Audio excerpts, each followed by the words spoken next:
Sandy Lowe, and I'm a director of our home countrywide analytics team here at Liberty Mutual Insurance on the PNC personal line side.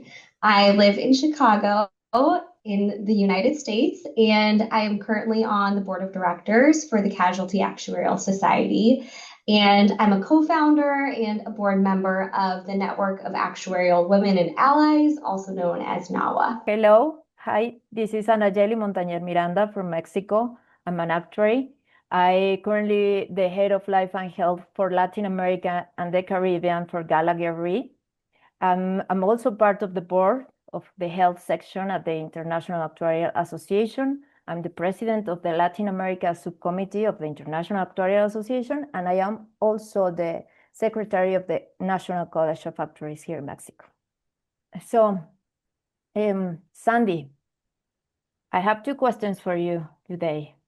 The first one is this: what does being a woman actuary mean to you today? When I think about what it means to be a woman actuary today, I can't help but feel grateful for the women who actually came before me. I feel like so much of my experience in this profession has been shaped by women who've carved out and continue to carve out space for more women actuaries, women who pushed through barriers, who sat in rooms where they were the only ones, who were brave enough to show up as themselves, and who proved over and over that technical excellence has nothing to do with gender. And so, because of that foundation, we all get to build differently now. And we're not just walking the paths that they created, but we're widening them. And we're asking new questions about where women can lead, whose voices should be heard, and what leadership can look like when we let it evolve. And honestly, for me, that's really exciting. I think every time one of us steps into a new role, speaks up in a meeting, or maybe mentors someone who's coming up behind us, or even someone above us, we're reinforcing the idea that women belong in every single corner of this field. And we're showing that leadership can be analytical, empathetic, technical, and collaborative. And that valuable leadership doesn't always have to look the way that it always has. So for me, it feels like both a privilege and a responsibility. And as I move forward in my own career, I want to make sure that I'm pausing and turning around and bringing other women with me. And that mix of honoring what's been built and pushing the future forward, that's what makes this moment feel so powerful. Very nice. That makes sense a lot. Thanks Thank for sharing you. this with us.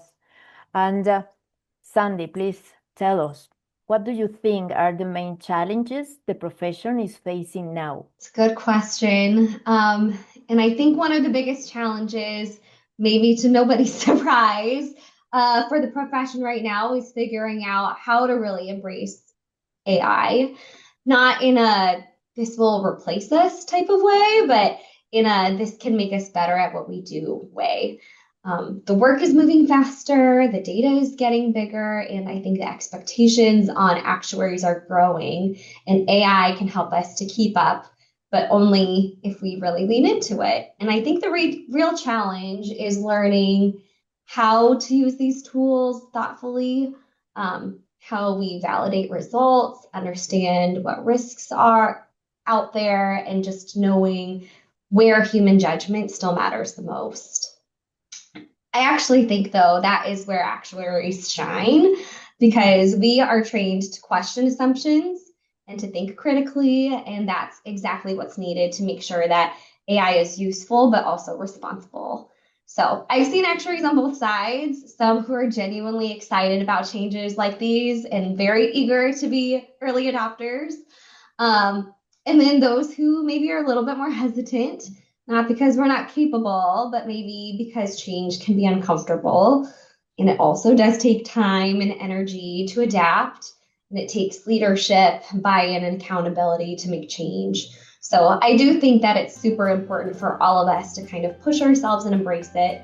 And if we can combine our traditional strengths with the power of AI, we're not just going to stay relevant, but we're putting ourselves in a position to lead. That's very meaningful. Thanks, Sandy. I want to thank you for sharing your experience with us and for being such an inspiration to women in the actuarial profession. Thank you so much. Thanks for having me.